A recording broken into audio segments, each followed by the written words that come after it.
cosmetic surgeries happening during ayahuasca where somebody has chronic pain, chronic illness, and suddenly they're no longer dealing with that anymore. Have you either personally seen that yourself with what you would call miracles with some of these things, or have you heard of anything in that realm?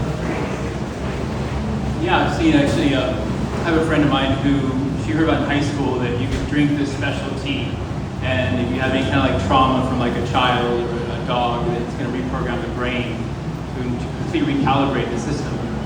And you know, you're connecting to that godlike realm of yourself, and so you're connected to a higher frequency of self. So any kind of imbalance is going on, you have an opportunity, if it's in your attention, to recalibrate that part in your system. And no one really knows the exact magnitude of what's happening in the medicine as far as the recalibration of synapses in the brain and recalibration of the nervous system like they do with, say, Boga or the medicines. But we know it's proven fact with testimony of what's shifted and what's changed. But I want to come back to the integration real quick. Do you mind? Okay. Let's do it.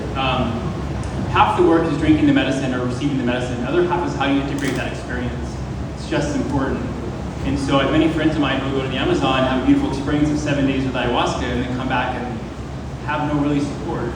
And so the integration process, is really important. And part of it I always teach that your self-care practice, whatever it is for you, yoga, meditation, journaling, whatever you do to honor yourself each day is going to be the anchor. You're going to begin to pull that in. You got to remember, in the experience of DMT, whatever form you do it in, you're going to the higher realm of consciousness, going to the higher God realm, and you're accessing information, having many aha moments that you might not remember afterwards. And so remember, it's not about your cognitive mind remembering that experience. This medicine only talks to your heart.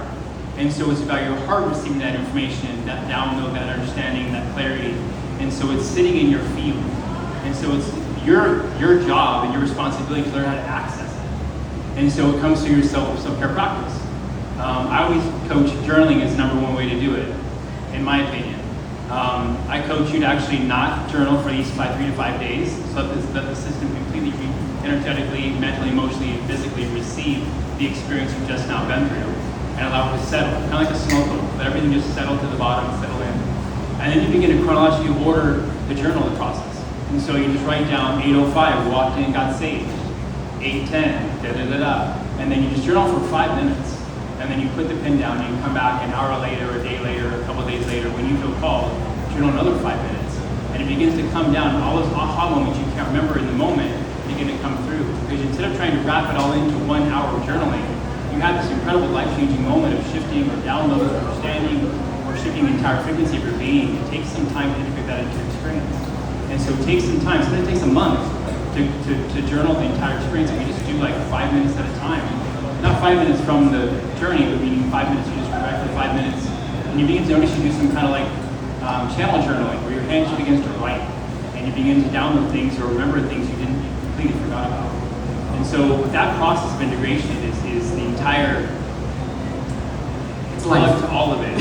If you're not integrating, it doesn't matter. People come to me and go, I've done 110 ayahuasca ceremonies. And I'm like, what have you received from it? They're like, well, I'm doing my 111. I'm like, okay. Like, not just on your belt, it matters. It's like, what have you received from your experience and how do you integrate that whole experience? It might take you 6 months, it might take you 1 day, but you need to integrate that experience before you move into the next part. It's so important. It's you know,